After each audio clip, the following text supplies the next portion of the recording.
नमस्कार, आप देख रहे हैं तेज इंडिया लाइव न्यूज चैनल और मैं हूं मोहित कुमार आपके साथ। आए डालते इस वक्त की खास खबरों पर नजर। आपको बता दें, जनपद बिजनौर में माह रमजान के आखिरी जुम्मे को अलविदा की नमाज अदा की गई। मस्जिदों में अल्लाह की इबादत में हजारों रोजेदारों के सिर झुके और मुल्क की बेहतरी के लिए दुआ मांगी। अलविदा की नमाज के दौरान पुलिस प्रशासन और सुरक्षा के पुख्ता इंतजाम किए गए। चासिरी जामा मस्जिद के मुस्लिम आबादी वाले क्षेत्रों में सुबह से ही अलविदा जुम्मे की तैयारियां शुरू हो गई थी। जामा मस्जिद को आकर्षक ढंग से सजाया गया। दोपहर को पुरुषों ने मस्जिदों में जाकर नमाज अदा की। वहीं नमाजी इस जुम्मे को खास मानते हैं, इसीलिए सभी नए कुर्ता पजामा पहनकर छोटे बच्चे भी जुमा अलविदा की नमाज में शामिल हुए। बिजनौर के कस्बा व देहात के अन्य मस्जिदों में भी जुमा अलविदा की नमाज अदा की गई।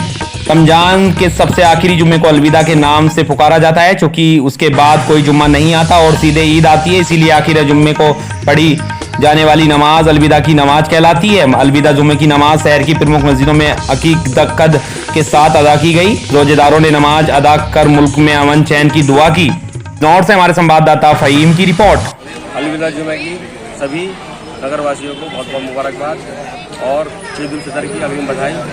मैं सभी नगर की सम्मानित जनता से अपील करता हूं कि ईद का त्यौहार भाईचारे के साथ मनाएं, आपके सद्भाव के साथ मनाएं।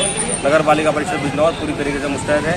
सभी हमारे माननीय सभासद जुल्फ़िकार बेगी साहब खड़े हैं और पूरी नगर पालिका टीम पूरी तरीके से चाक चौबंद है। ईद के मद्देनजर हम लोगों ने पूरी तैयारी कर ली है और कहीं कोई समस्या आती है तो सीधे संपर्क मुझसे भी कर सकता है। जनता को और कोई मैसेज देना चाहते हैं आप? बस आपसी सद्भाव, आपसी प्यार, आपसी भाईचारा बनाए रखें। ईद का त्यौहार मिलजुल कर मनाएं, शांति के साथ मनाएं। जिस तरह से आज अलविदा जुमा है, नमाज जुमा कैसे हो रही है? अलविदा जुमा है। मैं खुद नमाज पढ़ने के लिए चासिरी जामा मस्जिद में आया हूँ। नमाज हम लोग पूरे कानून के दायरे में पढ़ेंगे, कानून का पालन करते हुए पढ़ेंगे। और हमने इंतजाम जामा मस्जिद की सभी कमेटी के लोगों ने इधर टाल है वहाँ पर इंतजाम करवा दिया है। सड़क पर कोई नमाज नहीं पढ़ेंगे, हम लोग मस्जिद के अंदर नमाज पढ़ेंगे, कानून का पालन करते हुए नमाज को पढ़ाया जाएगा। यानी कि रोड छोड़ करके नमाज, रोड छोड़कर नमाज पढ़ाया जाएगा। कोई भी हम कानून को हाथ में लेने का काम नहीं करेंगे। न पूरे जनपद में आज अलविदा की नमाज सब जगह पढ़ी जा रही है। मस्जिदों के अंदर ही किसी सार्वजनिक स्थल पर नहीं। इस समय हम लोग बिजनौर के मेन मस्जिद जामा मस्जिद के पास में हैं। यहाँ के पुलिस प्रबंधन को देख रहे हैं। पीएम साहब के साथ में संपूर्ण जनपद में शांति व्यवस्था कायम है। सभी लोग एक दूसरे को मुबारकबाद। क्या ड्रोन से भी रखवाली की जा रही है? ड्रोन से भी रखवाली की जा रही है। लोगों के कॉन्फिडेंस बिल्डिंग के लिए body ward camera, anti right के साथ में जगह जगह फोर्स का डिप्लॉयमेंट है। और जो नापाक जानवरों की रोकथाम की व्यवस्था है वो सारी चीज़ें की जा रही है। पीस कमेटी की मीटिंग, समन्वय समिति की मीटिंग लोगों के साथ की जाती है।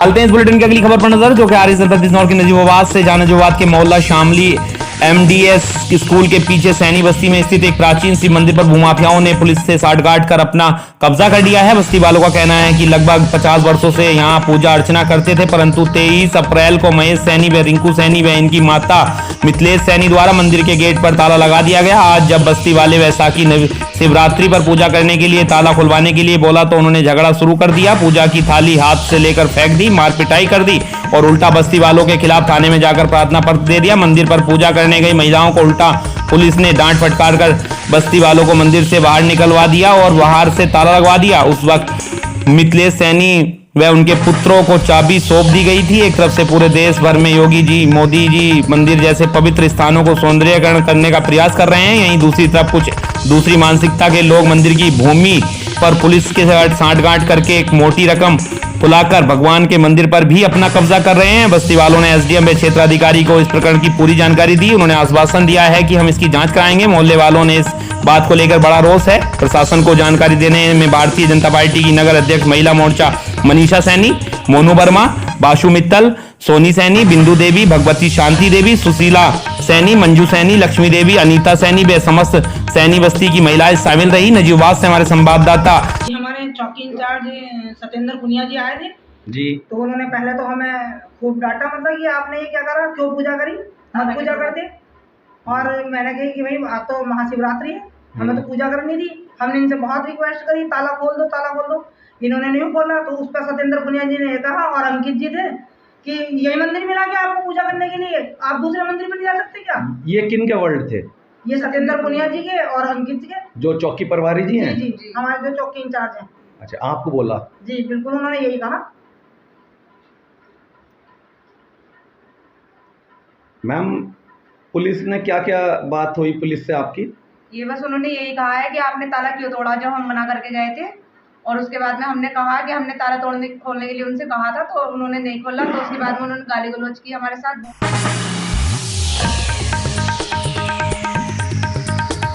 चलते हैं इस बुलेटिन की अगली खबर पर नजर, जो कि आ रही है जनपद शाहजहांपुर से, जहां जनपद शाहजहांपुर के थाना क्षेत्र का थाना बांडा पुलिस सूचना मिली कि दो व्यक्ति नहर पुल की तरफ से चोरी की मोटरसाइकिल के साथ आ रहे हैं। सूचना के आधार पर थाना बांडा पुलिस टीम द्वारा नहर पुल से व्यक्ति रणधीर सिंह और मनोज कुमार को एक चोरी की मोटरसाइकिल व 2 तमंचा देसी 315 बोर में कारतूस जिंदा 315 बोर के साथ गिरफ्तार किया गया। पकड़े गए अभियुक्तों के निशानदेही पर भांबी नहर पुल के पास खंडर मकान से अन्य 9 चोरी की मोटरसाइकिल बरामद की गई हैं। पुलिस ने जब उनसे गहनता से पूछताछ की तो उन्होंने बताया कि हम लोग आसपास के क्षेत्रों व अन्य राज्यों से मोटरसाइकिल चोरी करते हैं और उनकी पहचान छिपाने के लिए नंबर प्लेट, चेचिस नंबर आदि बदलकर उन्हें बेच देते हैं।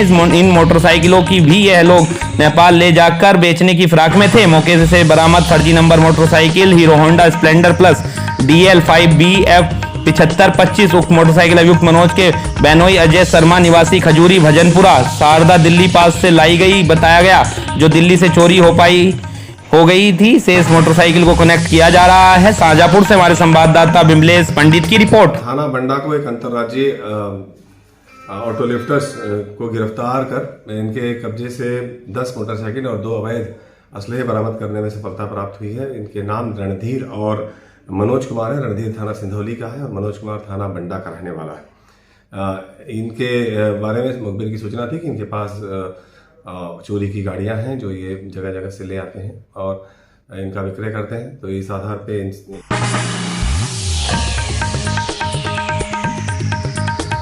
डालते हैं इस बुलेटिन की अगली खबर पर नजर, जो कि आ रही है जनपद गाजियाबाद से, जहां माह रमजान का पावन महीना चल रहा है। ऐसे में अलविदा जुम्मे की नमाज को लेकर शासन प्रशासन के साथ प्रभुत्व के लोगों ने भी तमाम तैयारियां पूरी कर ली हैं। मसलन मस्जिद के बाहर कोई भी नमाज नहीं पढ़ेगा, साथ ही कोविड-19 का भी पूरा पालन किया जाएगा। इतना ही नहीं, जैसा कि खुद मुख्यमंत्री योगी आदित्यनाथ ने आदेश दिए हैं कि धार्मिक स्थलों से ध्वनि यंत्र उतारे जाएंगे, तो खुद मस्जिदों से ध्वनि यंत्र उतारे कर नीचे रख दिए गए हैं। तस्वीरों में आप देख सकते हैं कि ध्वनि यंत्र उतार कर रखे हुए हैं। वहीं दूसरी ओर प्यार एवं सद्भावना के साथ जुम्मे की नमाज पढ़ी जाएगी। इतना ही नहीं, जो लोग नमाज पढ़ने के लिए आएंगे उन्हें भी बार बार इस बात को लेकर सूचित किया जाएगा कि कोई भी सड़क पर नमाज ना पढ़े। अगर मस्जिद में जगह नहीं है तो किसी दूसरी मस्जिद में जाकर नमाज पढ़े। इतना ही नहीं, गाजियाबाद के कैला भट्टा KPSC चौक पर बनी मस्जिद के जस्ट बराबर में मंदिर बना हुआ है। दोनों मंदिर मस्जिद में आपसी सौहार्द बना हुआ है। दोनों की ही जगह आने जाने वाले लोग एक दूसरे के लिए सहयोग करते हैं। जहां एक और मस्जिद समरसेबल से मंदिर की धुलाई होती है, तो वहीं दूसरी ओर मंदिर के कर्मचारी भी आकर मस्जिद में साफ सफाई करते हैं।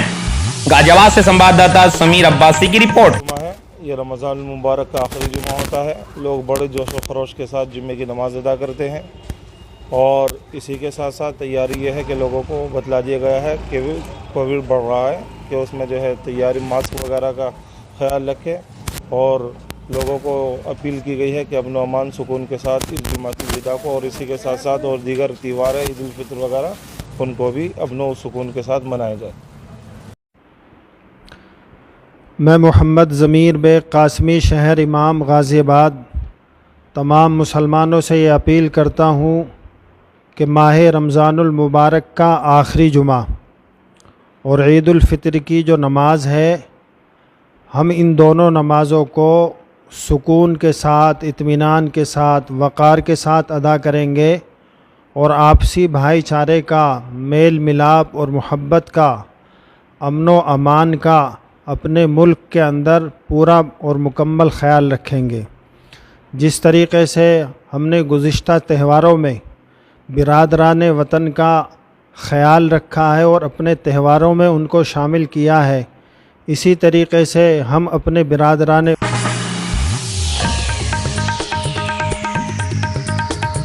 बुलेटिन की अगली खबर पर नजर, जो कि आ रही है जनपद गौतम बुद्ध नगर के ग्रेटर नोएडा से, जहां ग्रेटर नोएडा के एक सरकारी अस्पताल में अधिकारियों की लापरवाही का मामला सामने आया है। जहां अधिकारियों की लापरवाही के चलते एक युवक अपनी पत्नी को दोनों हाथों से उठाकर एम्बुलेंस में ले जाता हुआ नजर आया। इस दौरान महिलाओं को स्ट्रेचर या ट्रॉली की कोई व्यवस्था नहीं दी गई, जबकि अस्पताल में स्ट्रेचर मौजूद होने के बावजूद भी मरीज को स्ट्रेचर नहीं उपलब्ध कराया गया। वहीं पूरे मामले पर स्वास्थ्य विभाग चुप्पी साधे हुए है। आपको बता दें कि ग्रेटर नोएडा के दादरी सामुदायिक स्वास्थ्य केंद्र डॉक्टरों की लापरवाही का मामला सामने आया, जहां पर एक युवक अपनी पत्नी को उपचार कराने के लिए लाया, जहां उसको जिला अस्पताल के लिए रेफर कर दिया गया। इस दौरान जब महिला को जिला अस्पताल दादरी सामुदायिक स्वास्थ्य केंद्र से रेफर किया गया तो महिला को ना तो स्ट्रेचर उपलब्ध कराया और ना ही ट्रॉली उपलब्ध कराई गई ताकि महिला आसानी से एम्बुलेंस तक पहुंच सके। महिला का पति कालीचरण खुद ही महिला को उठाकर एम्बुलेंस में ले जाता नजर आया। पीड़ित कालीचरण का कहना है कि अस्पताल में तैनात महिला डॉक्टर ने उसे स्ट्रेचर उपलब्ध नहीं कराया, जिसके चलते वह महिला को गोद में उठाकर एम्बुलेंस तक लेकर पहुंचा। ऐसे में सवाल खड़ा होता है कि सरकार के द्वारा सब सुविधाएं अस्पताल में उपलब्ध कराई गई तो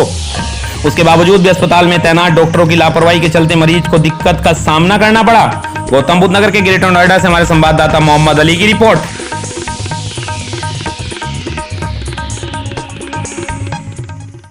चलते इस बुलेटिन की अगली खबर पर नजर, जो कि आ रही है जनपद हरिद्वार से, जहां भाजपा के पूर्व विधायक सुरेश राठौड़ ने वरिष्ठ कांग्रेसी नेता ए.के. एटनी के बयान नेहरू गांधी परिवार कांग्रेस के लिए ऊर्जा का प्रमुख स्रोत है, उनको बगैर पार्टी का कोई अस्तित्व नहीं है, पर तंज कसते हुए कहा कि गांधी परिवार का अस्तित्व समाप्त हो चुका है तो कांग्रेस का अस्तित्व बचा ही कहां। उन्होंने कहा कि सब चिंतन मनन करने देखो तो यह अस्तित्व खत्म होता स्वतः ही नजर आ रहा है। उन्होंने कहा कि किसी भी चीज की एक जीवन आयु होती है और कांग्रेस की वह आयु पूर्ण हो चुकी है। पूर्व विधायक ने कहा कि अब जो आने वाला स्वर्णिम युग है वह भाजपा सरकार लेकर आ रही है, क्योंकि जो राष्ट्रीय विकास के साथ राष्ट्रवाद की विचारधारा रखते हैं वह भाजपा है। उन्होंने कांग्रेस के वरिष्ठ नेता के बयान को लेकर कहा कि उनकी चिंता किस बात की सूचक है, यह स्वयं अंदाजा लगाया जा सकता है। उन्होंने कहा कि कृष्यवध चला रखा है, पैर उत्तराखंड और संपूर्ण भारत से समाप्त हो चुका है, यहाँ अब सिर्फ नरेंद्र मोदी का वर्चस्व रहेगा, इससे मोदी हो या योगी इनका राज कायम रहेगा।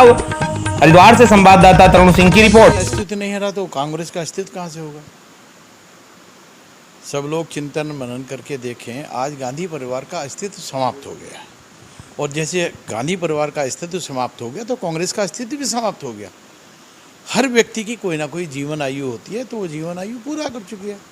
उनके अनाप शनाप कार्यक्रम, उनके अनाप शनाप कार्य जो तमाम देश की जनता जानती है, जितने घोटाले हुए समझता हूँ कि ये अंतिम चरण है। अब जो आने वाला स्वर्णिम युग है जिसको हम किसी नाम से संबोधित करें तो अगर राष्ट्रवाद की कोई चिंता करने वाला व्यक्तित्व है तो वो केवल भारतीय जनता पार्टी का नेतृत्व माननीय अपने नरेंद्र मोदी जी।